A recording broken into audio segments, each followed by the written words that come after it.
Mind இம்ப்ரெஷனை செயல்படுத்துறது எப்படி, அது எப்படி செயல்படுத்தினா ரொம்ப பாசிட்டிவ் ஆகும் அப்படின்னு சொல்லிட்டு ஒரு 8 வழிகள் உங்களுக்கு நான் சிறப்பாக சொல்கிறேங்க.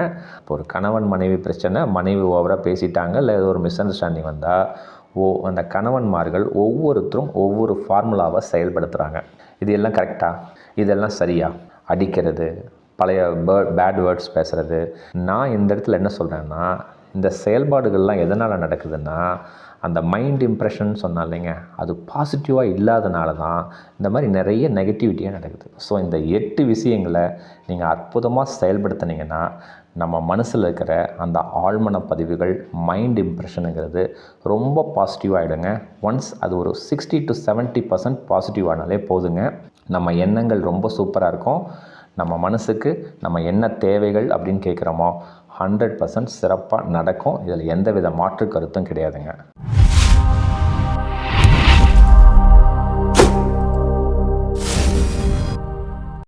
அன்பு வணக்கங்க. இன்றைக்கி ஒரு அற்புதமான தலைப்பை நம்ம விவாதிக்கலாம். உங்கள் வாழ்க்கையில் மிகப்பெரிய மிராக்கள் நடக்கும். ஒரு 8 விஷயங்கள் நான் சொல்லியிருக்கேன். இதை செயல்படுத்தினீங்கன்னா மைண்ட் இம்ப்ரெஷன் அப்படின்னு சொல்லுவாங்க. அதாவது ஆழ்மன பதிவுகள் 100% பாசிட்டிவாக மாறிடும்.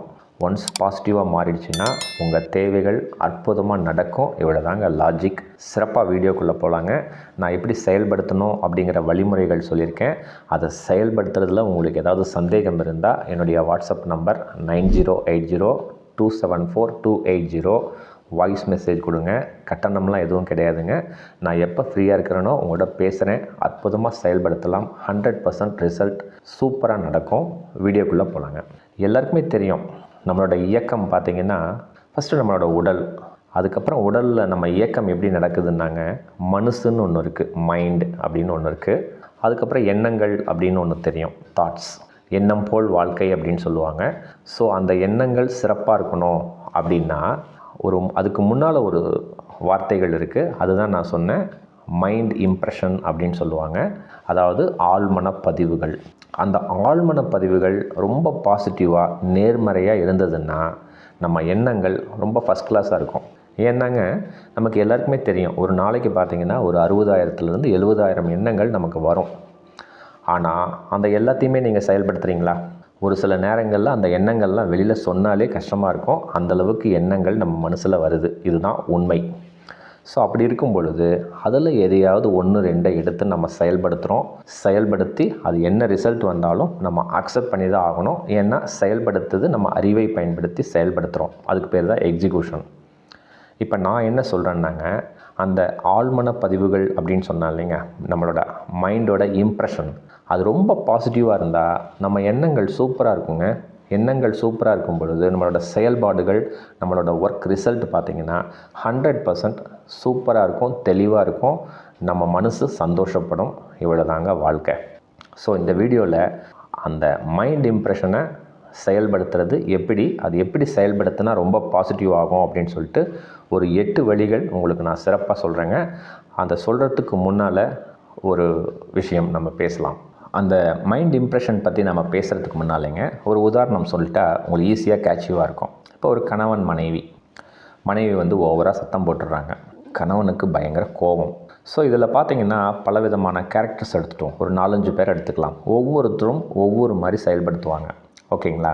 இப்போ என்ன பண்ணுவாங்க, மனைவி ஏதோ ஒரு சண்டை, ஒரு மிஸ் அண்டர்ஸ்டாண்டிங் வந்துச்சு, மனைவி சண்டை போட்டாங்கங்கும் பொழுது ஒரு சிலர் என்ன பண்ணுவாங்க அப்படிங்கிறத பார்க்கலாம். ஒருத்தர் என்ன பண்ணுவார், திருப்பி சண்டை போடுவார். இது ஒரு கேரக்டர். ரெண்டாவது ஒரு சிலர் என்ன பண்ணுவாங்க, நீயே என்னை எதிர்த்து பேசிட்டியா அப்படின்னு சொல்லி 4 சாத்துவார், அடி விழுகும். ஓகேங்களா? இன்னொரு வீட்டில் என்ன நடக்கும், இன்னொரு நபர் என்ன பண்ணுவாங்க, நீ எப்படி பேசலாம் அப்படின்னு சொல்லிட்டு ஓவராக சண்டை போட்டு 20 வருஷத்துக்கு முன்னால் நடந்தது, 10 வருஷத்துக்கு முன்னால் நடந்தது, நீ எப்படின்னு தெரியும், நான் எப்படின்னு தெரியும் அப்படின்னு சொல்லி அசிங்கமான வார்த்தைகளை பேசுவாங்க. ஒரு சிலர் என்ன பண்ணுவாங்க, சரி சண்டை வந்துருச்சு, இதுக்கப்புறம் இங்கே இருந்தால் நமக்கு வேலைக்கு ஆகாது அப்படின்னு சொல்லிட்டு அந்த இடத்த விட்டு வெளியில் போயிடுவாங்க. வண்டி எடுத்துகிட்டு எங்கேயாவது போயிட்டு 1 hour 2 hours அப்புறம் வருவாங்க. நடக்குதா இல்லைங்களா? ஒரு சிலர் என்ன பண்ணுவாங்க, சரிம்மா சண்டை வந்துருச்சு, நான் என்ன பண்ணுறது, சாரிம்மா என்ன செய்யலாம் அப்படின்னு சொல்லி கேட்பாங்க. இன்னொரு ஒரு சிலர் என்ன பண்ணுவாங்க தெரியுங்களா, அழுவாங்க. ஐயோ இப்படி ஆயிடுச்சே அப்படின்னு சொல்லி அழுவாங்க. ஸோ இந்த மாதிரி ஒவ்வொரு விஷயங்கள் ஒவ்வொருத்தரும் ஒரு பிரச்சனையை ஹேண்டில் பண்ணுறாங்க. இப்போ ஒரு கணவன் மனைவி பிரச்சனை, மனைவி ஓவராக பேசிட்டாங்க, இல்லை ஏதோ ஒரு மிஸ் அண்டர்ஸ்டாண்டிங் வந்தால் அந்த கணவன்மார்கள் ஒவ்வொருத்தரும் ஒவ்வொரு ஃபார்முலாவை செயல்படுத்துகிறாங்க. இது எல்லாம் கரெக்டாக? இன்னும் ஒரு சிலர் இருக்காங்க, நான் முக்கியமானதே சொல்லலை, அப்படியே டென்ஷன் ஆகிடுவாங்க. டென்ஷன் ஆகிட்டு ஒரு தம் அடிக்க போயிடுவாங்க. ஒரு 2 தம்மு 3 தம்மு சிகரெட் குடிப்பாங்க. உடனே போயிட்டு ஒயின் ஷாப்புக்கு போயிட்டு தண்ணி அடிச்சுட்டு வந்துடுவாங்க. இதெல்லாம் நடக்குதுங்களா? இதெல்லாம் சரியா? அடிக்கிறது, பழைய பேட் வேர்ட்ஸ் பேசுகிறது, நீ அப்படி தான் அப்படின்னு சொல்லி பொய்யான தகவலை சொல்கிறது, உதைக்கிறது, குடிப்பழக்கம், போதை பழக்கம், அந்த மாதிரி நிறைய விஷயங்கள்லாம் நடக்குது. ஓகேங்களா? ஒவ்வொருத்தரும் ஒவ்வொரு விதமாக இதை நம்ம செயல்படுத்துகிறோம். ஓகேங்களா? நான் இந்த இடத்துல என்ன சொல்கிறேன்னா, இந்த செயல்பாடுகள்லாம் எதனால் நடக்குதுன்னா, அந்த மைண்ட் இம்ப்ரெஷன் சொன்னா இல்லைங்க, அது பாசிட்டிவாக இல்லாதனால தான் இந்த மாதிரி நிறைய நெகட்டிவிட்டியாக நடக்குது. இப்போ புரியுதுங்களா? அப்போ அந்த மைண்ட் இம்ப்ரெஷனுங்கிறது வந்து ஒரு முக்கியமான ரோல் ஆக்ட் ஆகுது நம்ம மனசில். ஸோ அந்த மைண்ட் இம்ப்ரெஷனை நீங்கள் பாசிட்டிவாக வச்சுக்கிட்டிங்கன்னா என்ன நடக்கும் அப்படிங்கிறத இந்த வீடியோனுடைய முடிவில் சொல்கிறேன். அப்போ உங்களுக்கு 100% ரிசல்ட் வரும். ஸோ நீங்கள் மைண்ட் இம்ப்ரெஷனை பாசிட்டிவாக வச்சுட்டிங்கன்னா இந்த பிரச்சனைக்கு அந்த கணவர் என்ன செய்வாருங்கிறத இந்த வீடியோனுடைய முடிவில் சொல்கிறேன். சிறப்பாக பாருங்கள். ஸோ இப்போ நான் என்ன சொல்ல வரேன்னாங்க, அந்த மைண்ட் இம்ப்ரெஷனை பாசிட்டிவ் ஆக்கிறதுக்கு ஒரு 8 வழிமுறைகள் இருக்குது. ஒவ்வொன்றா சொல்கிறேன், அற்புதமாக செயல்படுத்துங்க. வாழ்க்கை ரொம்ப சூப்பராக இருக்கும். இது எதுக்காக கணவன் மனைவி உறவு சொன்னேன்னாங்க, நீங்கள் எல்லா பிரச்சனையும் வச்சுக்கிங்க. ஒரு ஆஃபீஸில் வேலை செய்கிற இடத்துல கூட ஒரு டிஸ்பியூட் வரும். ஒரு தொழில் செய்கிற இடத்துல, ஒரு ஃப்ரெண்ட் சர்க்கிளில், படிக்கும் பொழுது நம்ம நினச்சி படிச்சிருப்போம், அது படிக்க முடியாது. இந்த வேலை கிடைச்சிருக்கும்னு நினைப்போம், கிடைச்சிருக்காது. ஒரு இடத்துல பணம் எதிர்பார்ப்பு இருப்போம், அந்த பணம் வந்திருக்காது. ஒருத்தருக்கு நம்ம பணம் கொடுக்கணும், கொடுக்க முடியாமல் இருக்கும். இது எல்லாத்துக்குமே காரணம் பார்த்திங்கன்னா அந்த மைண்ட் இம்ப்ரெஷன், ஆழ் மனப்பதிவுகள். ஸோ இதை டியூனப் பண்ணாலே வாழ்க்கையில் நம்ம தேவைகள் என்னன்னு நினைக்கிறோமோ அற்புதமாக 100% நடக்குங்க. இது தாங்க உண்மை. அற்புதமாக செயல்படுத்தலாம். அந்த 8 விஷயங்கள் என்ன செய்யணுன்னாங்க, நான் சொல்கிற 8 விஷயங்கள் ரொம்ப ஒரு மிராக்கலாக, ஒரு மேஜிக்காக அதெல்லாம் எதுவுமே கிடையாதுங்க. தியானம் பண்ணணும், பரிகாரம் பண்ணணும், அந்த மாதிரி எந்த விஷயங்களே சொல்ல மாட்டேன். அன்றாட வாழ்க்கையில் நம்ம நடக்கக்கூடிய விஷயங்களை தான் நான் சொல்கிறேன். புரிகிற மாதிரி சொல்கிறேன். அதை செயல்படுத்த ட்ரை பண்ணுங்கள். ஃபஸ்ட்டு விஷயம், நல்ல உணவை சாப்பிடுங்க. என்ன சார் இது தெரியாதா சார் அப்படின்னா, நான் அப்படி சொல்லிங்க. உங்கள் மனசுக்கு எது பிடிக்குதோ, இவங்க சொன்னாங்க அவங்க சொன்னாங்க அப்படின்லாம் கேட்காம உங்கள் மனசு எதை பிடிக்குதோ அதை சாப்பிடுங்க. இது சாப்பிட்டா கொழுப்பு, இது சாப்பிட்டா அதெல்லாம் எதுவுமே நினைக்க வேணாம். உங்கள் மனசுக்கு இது அற்புதமான உணவு, நல்ல உணவு, என் உடம்பு ஏற்றுக்குதுன்னா அந்த உணவை ரசித்து ருசித்து சாப்பிடுங்க. இது ஒரு பாயிண்ட்.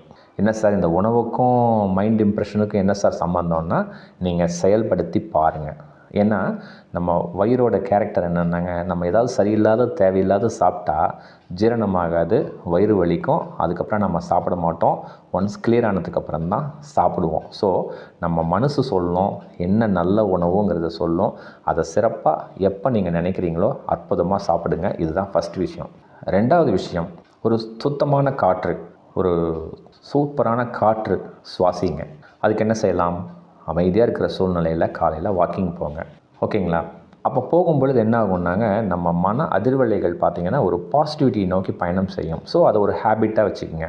காலையில் ஆனால் ஒரு வாக்கிங் போகிறது, அதை செயல்படுத்துங்க. வாக்கிங் போகிறதுங்கும் பொழுது நடக்கிறதுக்கு மட்டும் இல்லைங்க, அந்த தூய காற்று பார்த்திங்கன்னா நம்மளை வந்து ஒரு பாசிட்டிவான எண்ணங்களுக்கு, ஒரு மைண்ட் இம்ப்ரெஷனுக்கு ஆளாக்கும். அதனால தான் நான் சொல்கிறேன், அற்புதமாக செயல்படுத்துங்க. மூணாவது விஷயம், ஒரு இயற்கையான சூழ்நிலை.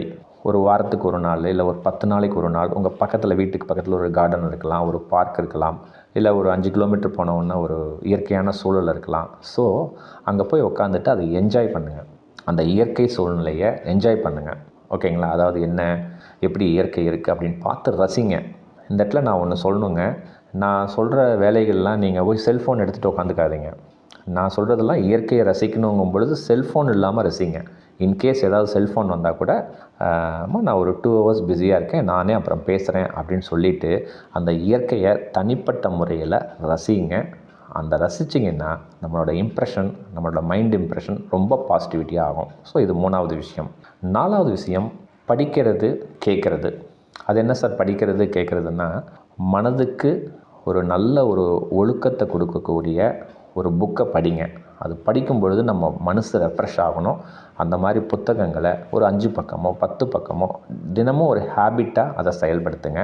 கேட்குறது அப்படின்னா ஒரு நல்ல இசையை கேட்கலாம், நல்ல பாட்டை கேட்கலாம், பாட்டை கேட்கலாங்கும்போது இந்த இடத்துல ஒரு நான் சொல்லி ஆகணும். இன்றைக்கி இருக்கிற காலகட்டத்தில் அந்த பாட்டுக்களில் உள்ள வரிகள் நம் மனசை பாதிக்குது.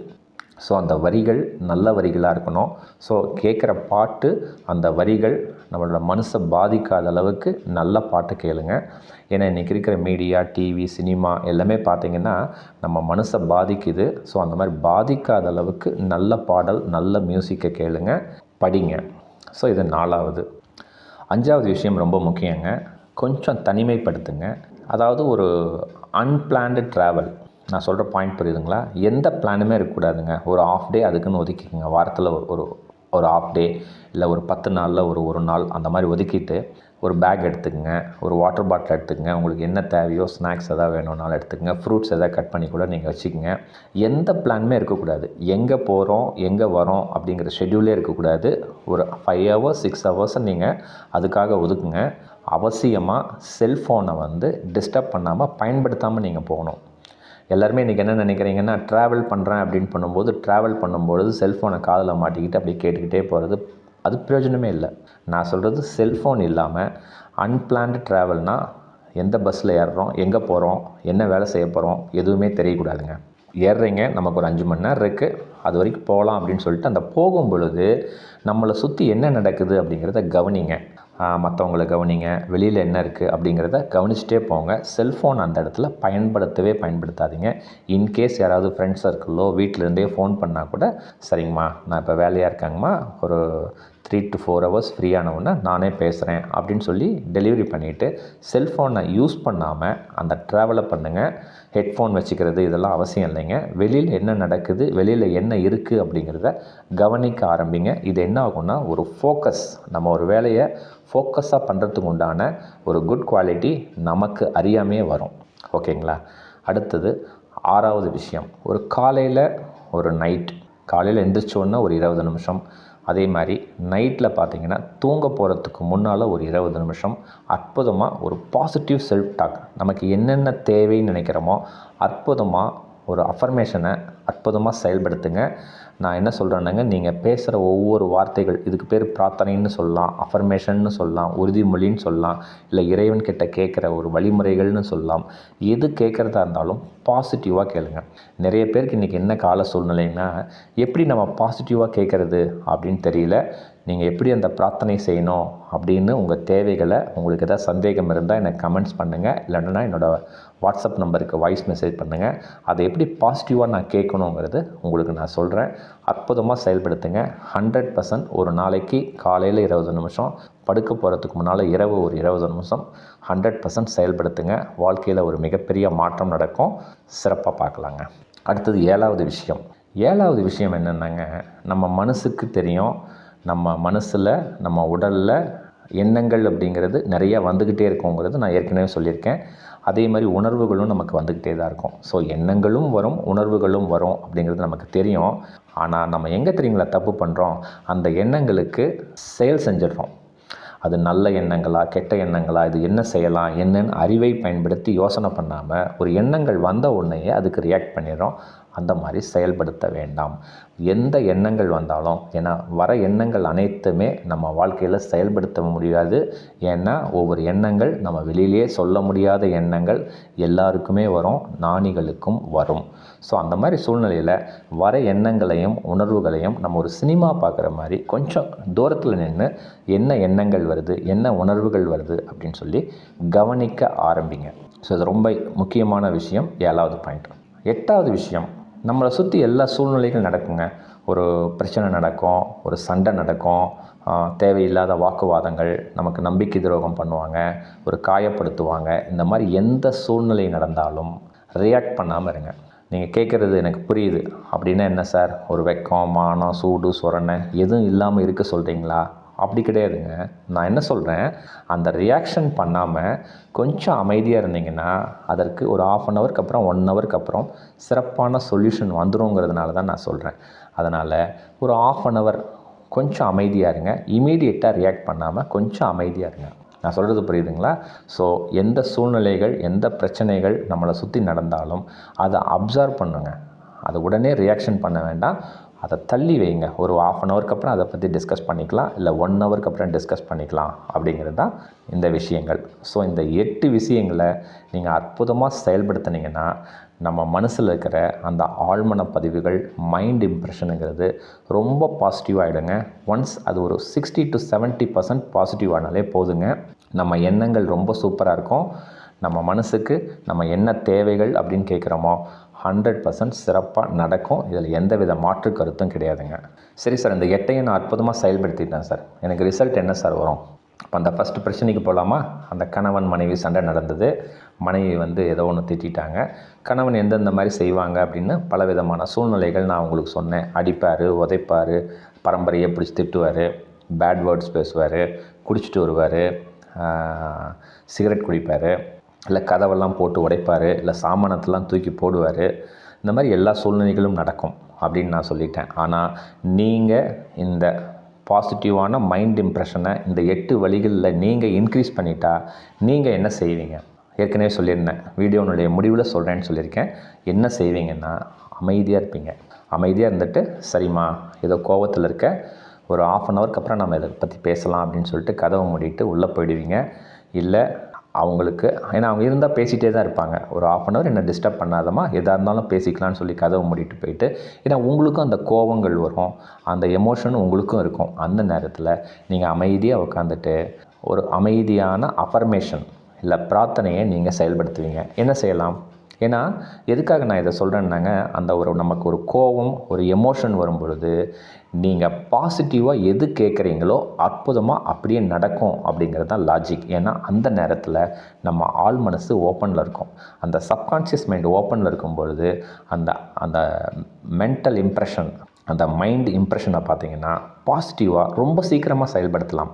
நீங்கள் கேட்கலாம், என்ன கேட்கலாம்? ஃபஸ்ட்டு என்ன சொல்கிறீங்கன்னா, ஃபஸ்ட்டு இந்த பிரபஞ்சத்துக்கு நன்றி சொல்லுங்கள். இறைவனர்களால் நான் உயிர் வாழ்கிறதுக்கு அத்தனை தேவைகளும் சிறப்பாக கொடுத்துருக்க இந்த பிரபஞ்சத்திற்கு நன்றி அப்படின்னு சொல்லுங்கள். 2வது, நம்ம உடம்பு நல்லா இருக்கணும். இறைவனர்களால் என்னோடய உடலில் உள்ள அனைத்து உறுப்புகளும் சிறப்பாக செயல்படுத்திகிட்ருக்கு, அதற்கு அற்புதமான சூழ்நிலையை இந்த இறைவன் கொடுத்துருக்கிறாரு, இறைவனுக்கு நன்றி அப்படின்னு சொல்லுங்கள். 3வது, நம்மளை படைத்தவங்களுக்கு நான் சந்தோஷப்படுற மாதிரி என்னோடய அப்பா அம்மா அவங்க குடும்ப உறுப்பினர்களோட ரொம்ப சந்தோஷமாக நலமாக இருக்கார், அந்த சூழ்நிலையை இந்த இறைவன் சூப்பராக கொடுத்துருக்கிறாரு, இறைவனுக்கு நன்றி அப்படின்னு சொல்லுங்கள். 4வது, மனைவி கிட்ட சண்டை போட்டு வந்திருக்கிறீங்க, அது வேறு டிபார்ட்மெண்ட், இருந்தாலும் அந்த நேரத்தில் நான் சந்தோஷப்படுற மாதிரி என் மனைவி என்கிட்ட அன்பாக நலமாக சந்தோஷமாக இருக்காங்க, அந்த சூழ்நிலையை இந்த இறைவன் சிறப்பாக செயல்படுத்தி கொடுத்துட்ருக்காருன்னு சொல்லுங்கள். உங்கள் குழந்தைங்களுக்கு, உங்கள் தொழிலுக்கு, உங்கள் வருமானத்துக்கு, உங்கள் தேவைக்கு எல்லாமே நீங்கள் பாசிட்டிவாக அஃபர்மேஷன் பண்ணுங்கள்.